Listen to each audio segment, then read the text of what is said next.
c'est comme suit.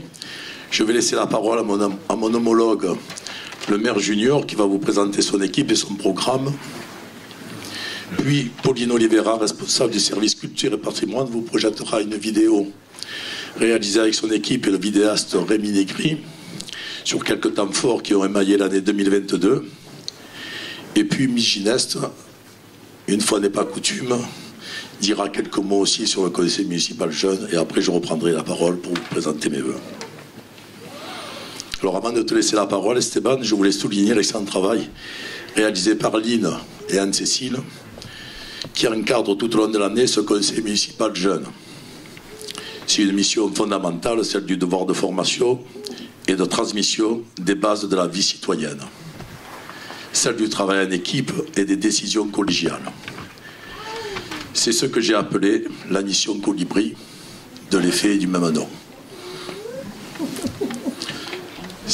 Esteban, à toi.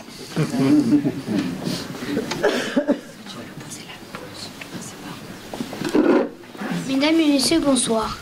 Ce début d'année est l'occasion pour moi, en tant que maire, de vous présenter mes adjoints.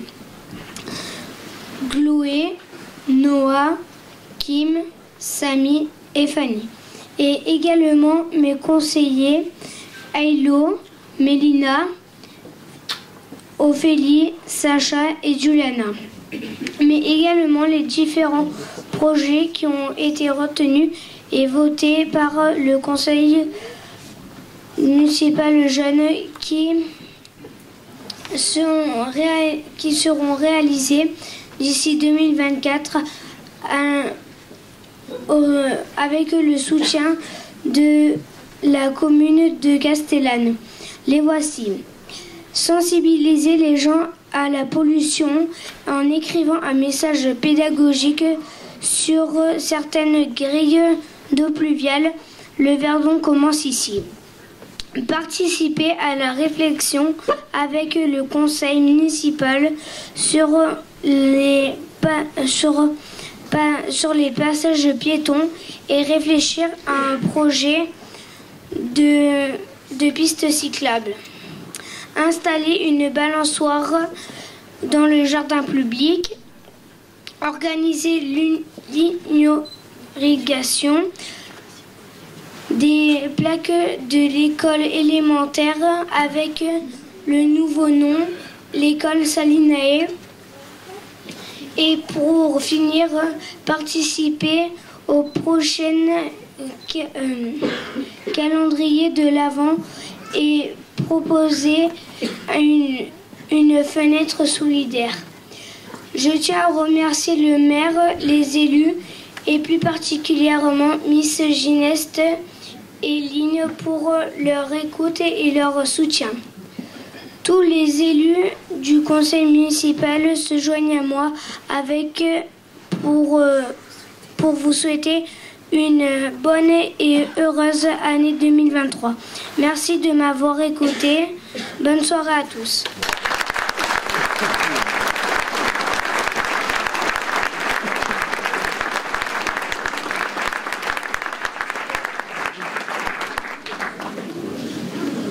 Je vais juste dire un petit mot voilà, au nom de Line et de moi-même qui avons l'honneur et la chance d'être aux côtés de ces enfants, ces membres du conseil municipal jeune de Castellane. Alors ils n'ont pas pu tous être là, hein, mais voilà, on en a quelques-uns. Tout d'abord, je voudrais féliciter Esteban. Bravo, on est très fiers de toi. Tu as fait un très joli discours et tu es allé jusqu'au bout. C'est un exercice qui n'est pas facile, prendre la parole devant autant de personnes, c'est pas évident. Donc voilà, je te félicite, on te félicite tous Esteban, c'était très très bien, bravo.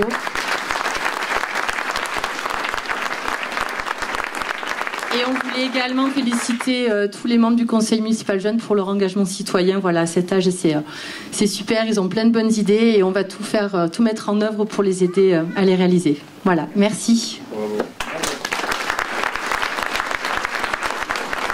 Je vais commencer mon propos en disant que l'année 2022 a été une année horrible, avec des répercussions désastreuses tant d'un point de vue environnemental, économique que sur le plan de notre organisation. Où effectivement, je le pourrais, mais il me semble que l'analyse serait des plus simples. En conscience, peut-on raisonnablement parler de surprise en matière de réchauffement climatique et des conséquences sur notre quotidien? Ça fait des années que les scientifiques attirent notre attention sur cette situation, que les journalistes communiquent largement, que les séminaires sont organisés. Récemment, les assises de l'eau et de la forêt, sous l'égide conjointe de l'État et du département. Plus tôt, en mars 2022, au niveau régional, l'excellente initiative du président de la région Sud avec la tenue du sommet européen des régions. Alors évidemment, la banquise qui fond, les glaciers qui disparaissent, les déserts qui progressent, tout ça c'est très loin. La terre qui produit moins que les besoins en consommation, ça devient presque une analyse conceptuelle. Surtout quand on trouve de tout à volonté chez nos commerçants ou dans nos grandes surfaces. En revanche, quand le verre d'eau est au débit minimum, toute la saison, quand notre lac de Castillon a un retrait de plusieurs mètres, que les sources se tarissent, quand le feu parcourt plusieurs centaines d'hectares, c'est tout de suite plus parlant. Je ne voudrais pas tomber dans la provocation, mais avec le recul, cet électrochoc de 2022 aura été pédagogique. Oui, nous avons mal vécu l'année 2022, certes, mais pour rester positif, elle doit rester comme une année de référence et conditionner à notre échelle notre stratégie et notre action communale. Nos objectifs restent les mêmes, mais il faut les atteindre différemment. Le but final, au bout du bout, c'est de pérenniser notre qualité de vie en augmentant la population vivant à l'année à Castellane. Aux dernières statistiques INSEE du 1er janvier 2023, nous étions 1502 habitants, soit une tendance à la baisse, avec de surcroît un vieillissement de la population. Avec ce nombre, nous sommes tout juste à l'équilibre pour maintenir l'activité commerciale, artisanale et libérale, ou pour évacuer à chaque rentrée scolaire le souci récurrent d'une fermeture de classe au primaire ou au collège. Avec son environnement exceptionnel et les infrastructures que nous sommes à même de proposer, offres commerciales variées, écoles, collèges, dispositifs médicaux étoffés et structurés au travers de la maison de santé et désormais de la CPTS, notre village procure un réel intérêt pour que les familles viennent s'y installer. Pour autant, nous ne progressons pas, car nous ne disposons pas de logements décents pour accueillir ni à la location, ni en accession à la propriété. À ce stade de mon propos, je voudrais, pour être plus précis, parler de la refonte et de l'évolution des documents d'urbanisme. Ce sont des documents essentiels dans le développement du village. Ils répondent aux acronymes évocateurs de PLUI, SCOT, SRADET, ZAN. Mais ils ont tous un point commun, limiter drastiquement, malheureusement ou pas, les possibilités de construction neuve. L'alternative qui nous est donc proposée est la construction en habitat groupé et la réhabilitation des maisons et immeubles de village. C'est tout le sens de notre opération Centre-Bourg. Rendre le village, et notamment le cœur du village attractif, en proposant des appartements à la location, répondant à des normes modernes de confort et d'habitabilité. La première phase, vous l'avez vu dans la vidéo, c'est le traitement des immeubles 32, 34, 36 à la rue nationale, dite ancienne sous-préfecture. Les travaux démarreront au mois de mars. Mais d'autres phases sont enclenchées. La deuxième consiste à traiter la fin de la rue nationale au numéro 38, 40 et 42, pour y faire également des logements, mais plus grands, DT3, DT4, tout en conservant les commerces en rez-de-chaussée. La troisième phase sera représentée par l'achat de l'immeuble Sion dans la rue du 11 novembre, pour y aménager là aussi les appartements de type 3 et 4, avec création d'un espace paysager. Parallèlement, l'embellissement du centre-ville sera poursuivi. La procédure d'achat de 2 remises dans le Teisseau sera finalisée en cours d'année. Ces 2 bâtiments seront détruits et remplacés par une placette de 700 mètres carrés. Les autres phases sont le recalibrage de la rue nationale, l'évolution de la place Marcel Sauvert et enfin la réfection de la salle des fêtes, de son parking et du parking désert. C'est un programme long qui va s'étaler sur 20 ans, sur plus de 20 ans je pense. J'ai l'honneur de le démarrer aujourd'hui avec mon équipe, mais vous l'avez compris, je ne pense pas que ce soit moi qui le terminerai. Enfin, je ne crois pas. C'est aussi un programme coûteux. Coûteux car c'est de la réhabilitation du bâti ancien. Coûteux car nous faisons face actuellement à une envolée des prix qui j'espère va se lisser et s'estomper dans le temps. Nos ressources étant limitées, j'attache une attention toute particulière pour que ces travaux ne déséquilibrent pas les fondamentaux financiers de la commune. On fera en fonction de nos moyens, en faisant appel à nos partenaires habituels, l'État, la région, le département, la communauté de communes, l'Europe, pour obtenir le maximum de financement. J'en profite d'ailleurs pour les remercier, pour vous remercier chaleureusement pour les accords déjà obtenus. Ils nous permettent d'ores et déjà de mettre en place notre stratégie et notre ambition au service du village. Parallèlement à ce vaste programme, nous avons de nombreux fers au feu. D'autres dossiers et chantiers sont déjà engagés ou en passe de l'être rapidement. L'amélioration et le renforcement du réseau d'eau potable pour Castellane, mais surtout pour ses hameaux, Robion et Tolane. L'amélioration des dispositifs d'assainissement, là aussi, surtout dans les hameaux.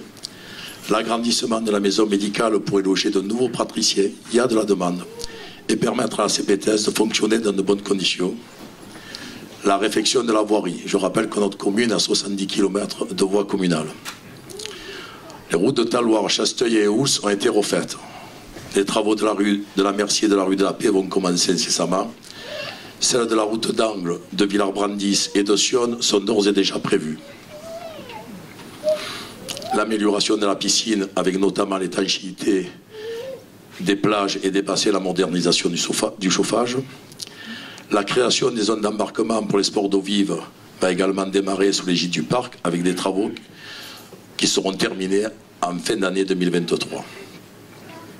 Au niveau de la sécurité, la phase 2 de la vidéoprotection sera votée au budget cette année. La réhabilitation de notre chapelle emblématique Notre-Dame du Roc, vous l'avez vu, les travaux sont financés entre autres par le mécénat et l'appel aux dons publics au travers de la Fondation du patrimoine. La réhabilitation de la chapelle Saint-Circe à Robion, on ne le sait pas assez, mais elle est classée monument historique, c'est une rare chapelle à avoir été construite entre le 9e et le 11e siècle. Il n'y en a pas deux en France comme ça. C'est pour ça que le suscite autant d'intérêt. Elle a été sélectionnée par la mission Berne. Enfin, nous continuerons à apporter une attention particulière à l'entretien et à la propreté du village. Et cette tâche la plus humble n'est pas la plus simple à mettre en œuvre. Et je tiens à remercier à ce sujet tout le personnel d'entretien, femmes et hommes, qui se dévouent au quotidien. Tous ces dossiers techniques ne doivent pas faire oublier l'excellent travail réalisé par le service culture, patrimoine et communication pour diversifier les animations tout au long de l'année et donner à notre village une notoriété reconnue. Je remercie vivement l'action de toutes ces associations également, qui proposent tout au long de l'année des activités variées et de qualité. Elles contribuent elles aussi largement à la qualité de vie dans le village.